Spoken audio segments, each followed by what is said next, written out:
I'm in such a springy mood today. Oh, it just makes me so happy inside. Except for spring forward. I don't like that. We need to just like stop doing that. Just stop it. Hello everyone, I am here today with a new Pinterest hacks tested for you guys all around spring organization and decluttering and cleaning. And so I want to share with you guys some of the stuff that I found online through Pinterest of some things in which to make the whole process a lot easier. Or so they say. So let's get into this. So the first one I want to share with you guys today is creating an organization system for your makeup brushes when you're traveling, and that's creating your very own roll, like a travel roll. And it's using one of those sushi mats, those bamboo sushi mats, and I was like, oh, I need to do this. So what you are going to need to create this, you are going to need a sort of rubberized ribbon to kind of hold all the brushes in. You are going to need a bamboo sushi mat, obviously. And you are also going to need, which the person did not mention, you will need a needle and thread because you will need to do a little bit of sewing. I know, I hate sewing so much. I'm so bad at it, but it's just a little bit. Just a teeny little bit. So the first thing they said was to attach the ribbon to the very end of the bamboo mat. So I just kind of wrapped it around and then created a couple of little stitches. I did that while I was sitting down because I couldn't do it on camera just because it was like an awkward angle. And then all you're gonna do is you're going to weave it under one of the bamboo poles. Poles? I don't know if that's what you called it. I'm gonna call it poles. And then you're going to weave it over as many as the thickness of your brush, and then weave under one and then over again, and you're gonna go all the way through until you're at the very end, and then you're just gonna attach it at the end.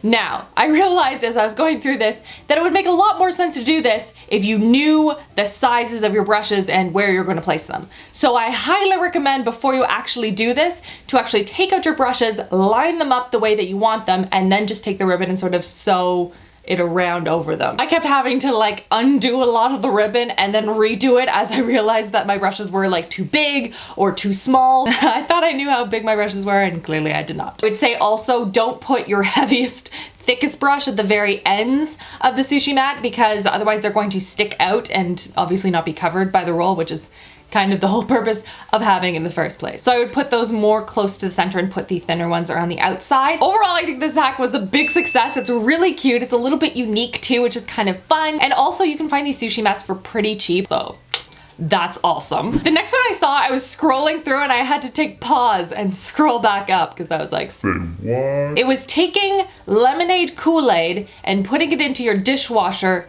to clean it. I don't understand. Once I kind of perused it a little bit more, essentially the citric acid in the lemonade flavored Kool-Aid is going to clean out your dishwasher so that it runs a lot smoother. So it's gonna get rid of any of the rust stains and the stuff that's kind of built up in the machine itself. And since I've never actually cleaned my dishwasher, I thought this was a good time to try it. I should also note that no other flavor of Kool-Aid is going to work for this particular hack. So just gonna throw that out there. You can't just go throwing in the blue raspberry, even though that is the best flavor. There's no contest. Don't tell me there's a better flavor out there. That one's the best. Now, of course, I could not find actual legitimate, the brand Kool-Aid anywhere in any of the stores. I don't know why, but I did find the I don't know, the no-name brand version. Does anyone outside of Canada know what no-name brand is, or is that just a Canadian thing? Anyway, it was the cheaper version of, it was just lemonade, it had citric acid in it, so thought that was a go. I put the lemonade crystals into the little container where the detergent would go, close it up, put it on a normal cycle without any dishes or anything in it,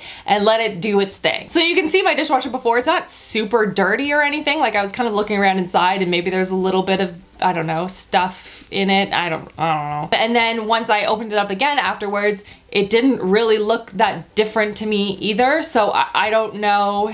I don't know if this worked or not. I kind of poked around in there. It looked clean. Is it cleaner than it would be normally? I don't know. I am going to run the dishwasher again tonight because I was noticing that some of the dishes kept coming out with little spots and stuff on that, which would indicate to me that the dishwasher isn't working to its like peak condition. So I'm going to run the dishwasher again tonight and see if the dishes turn out a lot cleaner. We'll see what editing Rachel has to say about this hack. Maybe she's seen something different. The next one is helping to organize your closet a lot better. And I don't know if you guys have this problem, but oftentimes when I'm using my hangers, all of my clothes just slide off of there.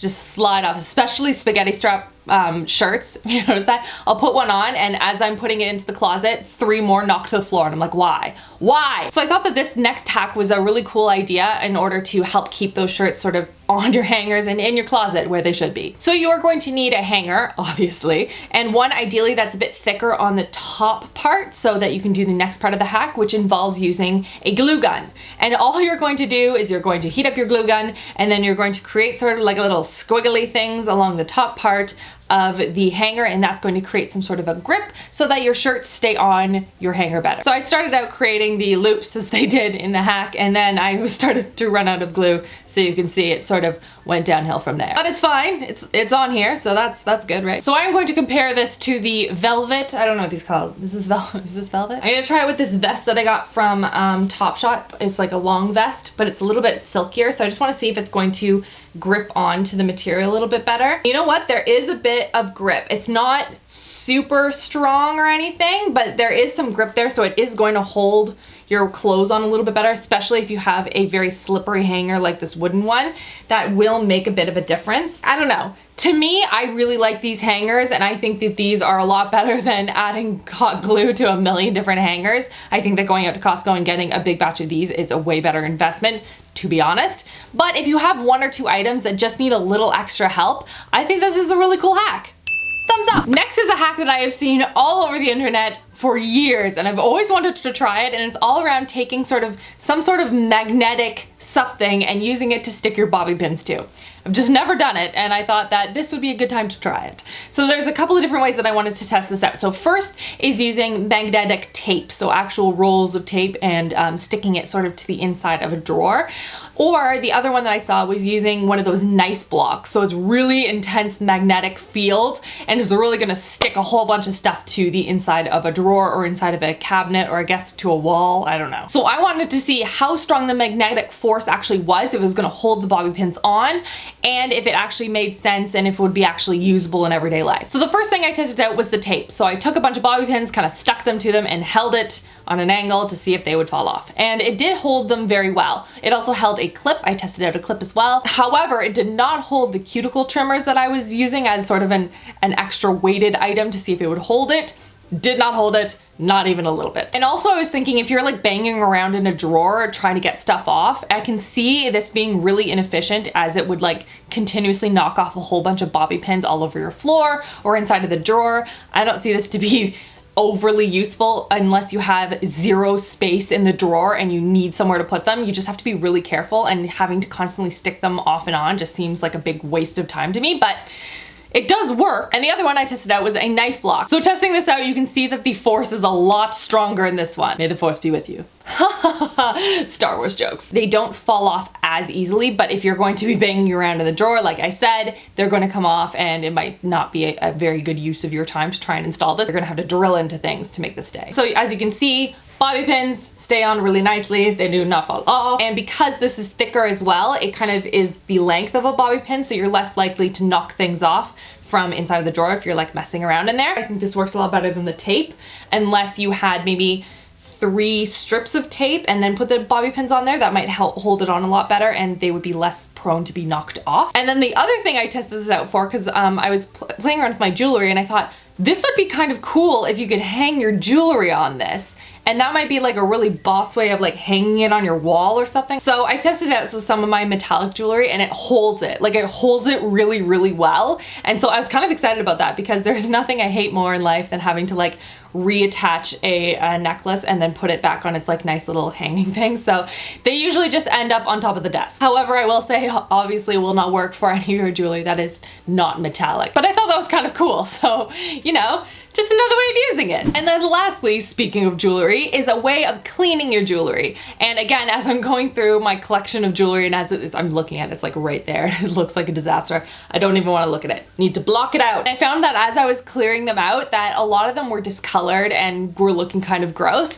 So one hack that I found online to clean them is using toothpaste. And they were very, very specific about the type of toothpaste. So I need to be clear about this. You cannot use gel. Don't use ones with baking soda or whitening whitening ingredients in it, but it should be like a white toothpaste. There's a very specific kind of toothpaste. Fortunately, I had some of that on hand. As you can see here, that is almost done. And I think the reasoning is because the whitening ingredients in the baking soda can be too harsh on some of your more precious items. So you don't want to scratch any of the metals because some metals are softer than others. So just be cognizant of that as you are going into this and testing this out for yourself. So you can see I have this one piece that is gross, and it is gross. It's gross looking. So I decided to clean off the chain first because I was really nervous about this. I didn't want it to like ruin the piece of jewelry.